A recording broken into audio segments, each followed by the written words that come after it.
There's been a lot of talk, hasn't there, about areas where the UK is world-beating, and some of it has, frankly, been nonsense. But let's have a look at an area where certainly it is true. When it comes to vaccinations, the UK has very high levels of vaccines. This is showing the proportion of people who are double jabbed just over the course of that vaccine programme. So it's going higher and higher. And you can see, let's just look at that UK line. It's higher than most other countries around the world when it comes to the proportion of people who have got two vaccinations. So that line is very high. But it does raise a question, doesn't it? Why are we seeing cases rising so high in the UK? If we take those same countries and look at just cases per million of the population, well, that's what you see, a striking increase in those numbers for the UK, cases going a lot higher than all those other countries. So why is that? The UK has so many people vaccinated, and yet you're seeing cases rising, particularly, well, certainly among people who are double jabbed. So a lot of people who have two vaccines still actually getting COVID-19.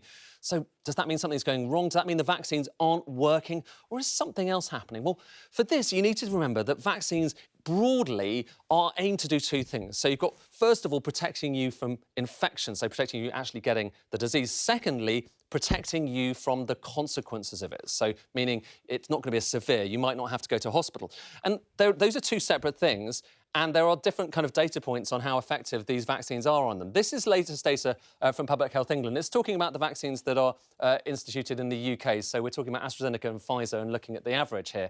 And the bars, the higher these bars are, the more effective they are against these different things. So we're going to look at effectiveness against infection. You can see single jabbed, 49% effective against infection, double jabbed, 89% against infection. Now, this is for the Alpha variant, so the first variant that was in the UK around winter, so that's the Kent variant. And you can see you're up to 89% effective, but if you just look specifically at the Delta variant, so this new variant, the Indian variant, some people call it, that effectiveness against infection is lower. The bars aren't getting as close to that 100%. You're only up to 79%, even if you're double jabbed. So still a significant chance of getting the disease. But then there's the second thing. So not just infection, but severity. And where do those vaccines rate on that axis? Well, you can see here, look, this is the same thing again. The higher these bars are, the more effective the jabs are with each of these variants against hospitalisation. And look, with the single jab, you're up to 78% effective against hospitalisation, 93% effective with two jabs. But just look at Delta. So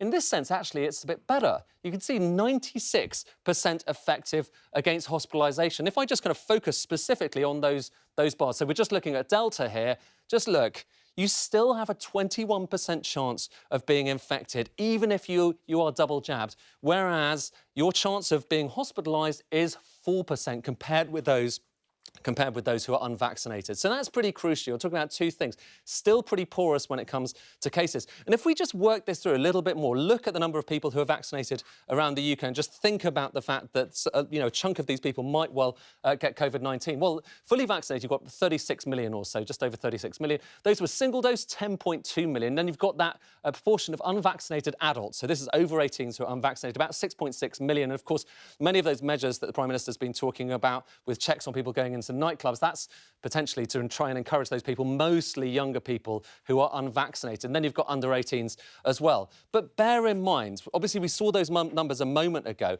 Even if you're double jabbed, there's still a 21% chance of getting it. So that means about 7.6 million people who could potentially get COVID-19. There's other things, I should say, going on. There's question marks about how resistant you are if you have antibodies, if you've caught the disease previously, and this is a big simplification. But nonetheless, I'm trying to underline the fact that still a lot of people might well get COVID, even if they've been double jabbed. And then 65% chance of getting the infection, obviously, if you have a single dose. So 65% of that is about 6.6 million. And add that all up, OK, and you're talking about 14 million, just over 14 million potential infections among people who have been vaccinated. And that's why we're likely to see a lot of stories about people who've been vaccinated who have actually got the disease, whereas you've got unvaccinated, that proportion of the population much lower. Final thing worth mentioning is within this cohort of fully vaccinated people, you're seeing elderly people who are more vulnerable to the disease, who are potentially more likely to die, sadly, of COVID-19. So that story it's a nuanced one, but it's worth bearing in mind because it's not just about protecting you from actually getting the disease, it's also about protecting you from hospitalisation. And when we see that, when you look at these lines showing you case numbers, that's case numbers across the UK, you can see they're going up very sharply, potentially not as high as they were in the winter peak, but they are pretty likely to get there, frankly. And then you've got hospitalisations. So it's on a different axis here, but you can see how correlated that red line is with the dark blue line throughout winter. But just look at what's happened more recently. So cases going up very sharply, admissions certainly going up, but not as sharply as they did around the time of the last wave. And while they are likely to go higher,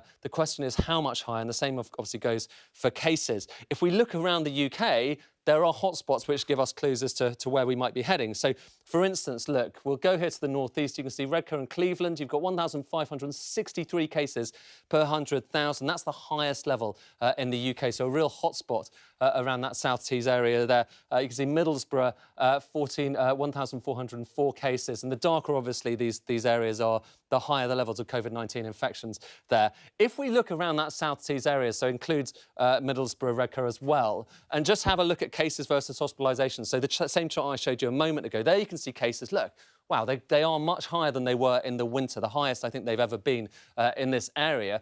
But now add on hospitalisations, you can see very correlated through the winter, but now they are going up. They are certainly going up. Look at how steep that line is. But whereas cases are higher than they have ever been before, hospitalisations still considerably lower than that peak in the winter. So that's encouraging, and it underlines that point we've just seen here, that there's two things going on. There's the spreading of the disease, where the vaccines aren't quite as effective, but then there's hospitalisations where they are a lot more effective. Two different things, two different paths that we're talking about with the vaccines. Finally, worth saying, you know, there is some regional variation around the UK. If you go up, for instance, to the Orkney Islands, you're talking about 49 cases per 100,000, very low levels in Wales as well. But the expectation is that as we see lockdown ending, those numbers are going to go higher, and we're going to have to keep monitoring all these charts.